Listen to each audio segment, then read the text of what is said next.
Hello guys, this is Mama Jovz. For today's video, isa na namang noodle dish ang lulutuin ko ngayon. At ito ay ang Pancit Miki Bihon. So guys, ito panoorin nyo to at ito ay punong-puno na naman ng mga sahog. Kaya kung kayo ay bago pa lang sa aking channel, kayo ay mag-like, subscribe at i-click ang notification bell. Diyan muna kayo guys at ihahanda ko lang yung mga gagamitin ko sa pagluluto. Bye muna!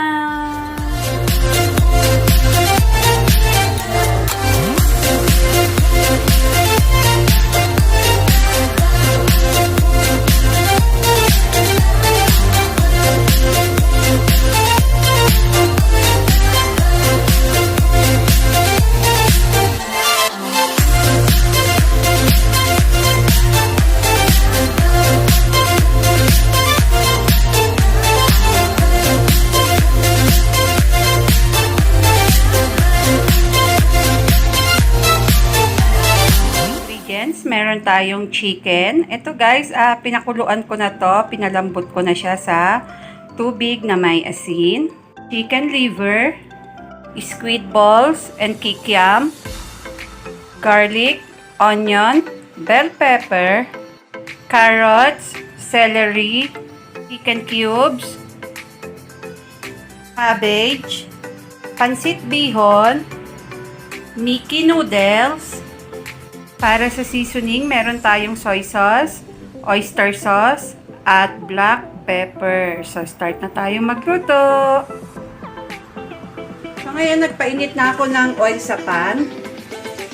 Ngayon, itiprito ko muna itong squid ball at kikiam bago tayo mag-gisa.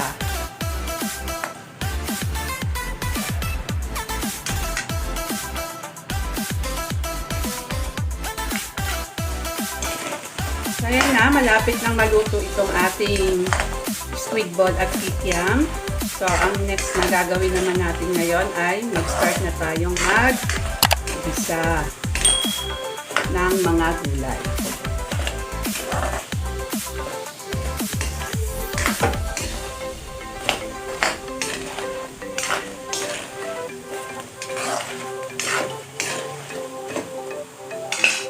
Ngayon, mag-start na tayo mag-gisa. Ilagay ko itong bawang.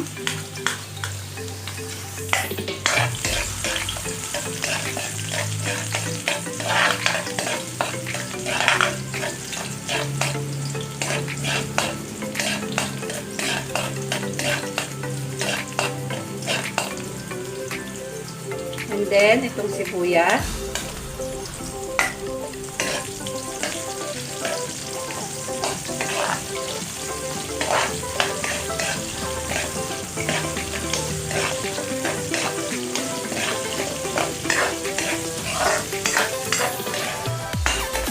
After ng sibuyas, itong chicken.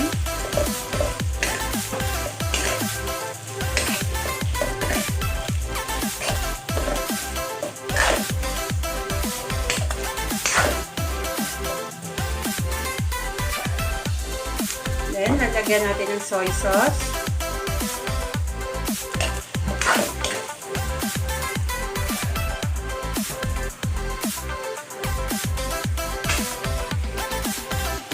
Oyster sauce,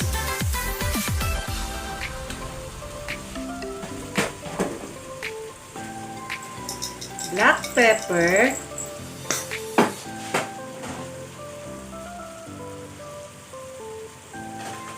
at ilalagay na rin natin itong chicken cubes.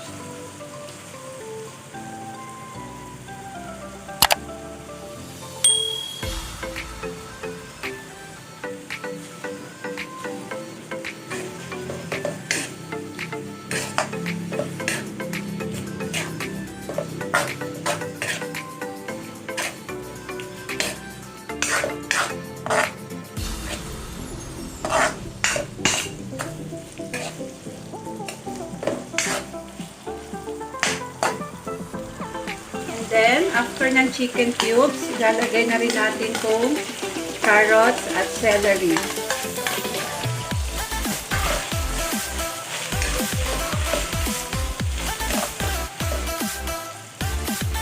Then, after ng carrots at celery, ilalagay ko na rin itong cabbage.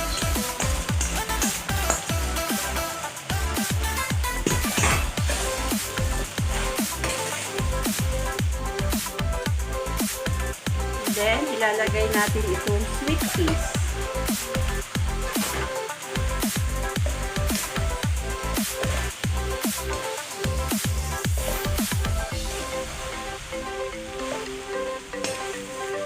Bell pepper. Then, yung chicken liver.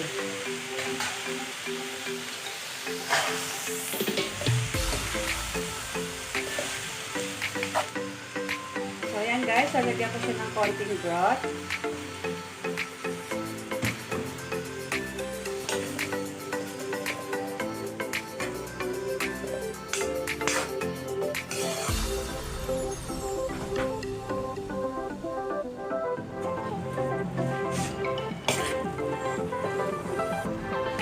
So, ayan na guys, luto na itong ating gulay para sa pansit. So, ita-transfer ko muna itong gulay sa isang kaserola.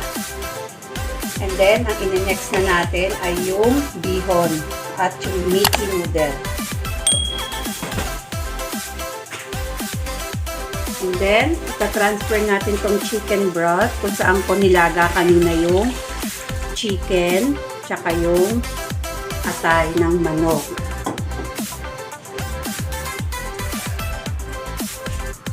So, mag-add pa tayo ng water.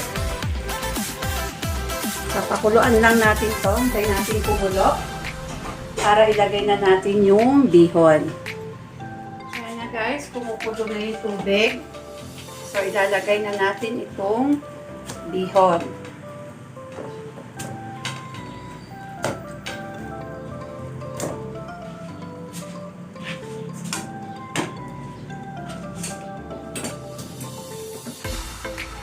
Ayan guys, hihintayin na lang natin tong lumambot. Maya-maya ilalagay na rin natin yung Miki.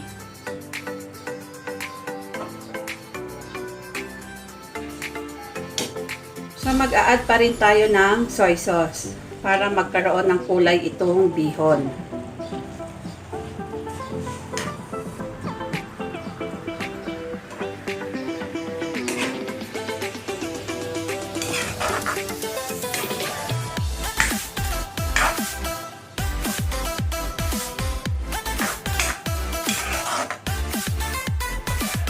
Then, mag-a-add din ako ng black pepper.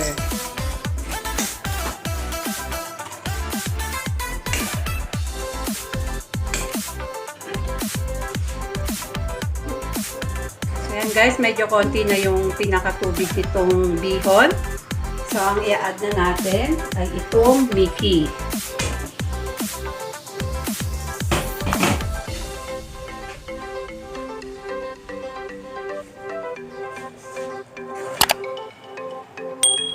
Halu-haluin lang natin.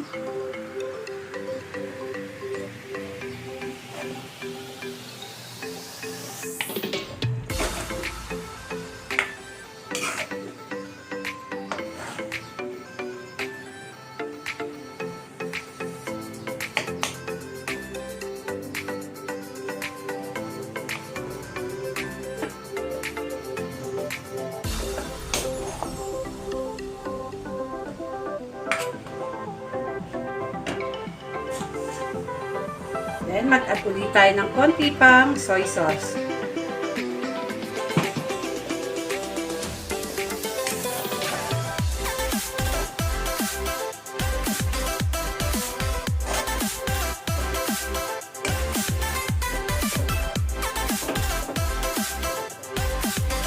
Then, i-add na natin yung gulay.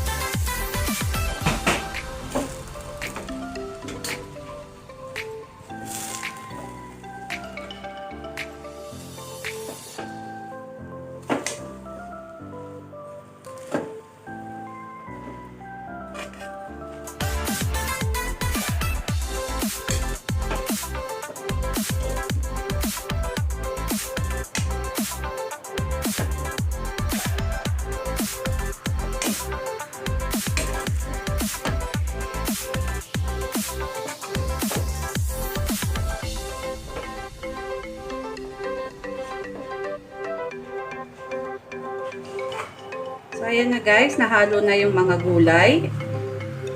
So, idadagdag na natin tong kikiam at squid balls. Yan, optional lang yan guys. Pampadagdag sahog lang yan. Then, haluin uli natin.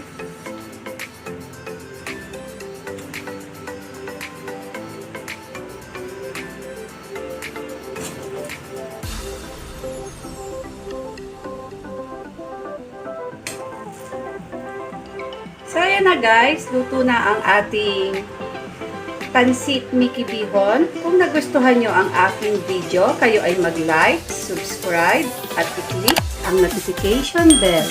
And please, don't forget to share guys. Bye!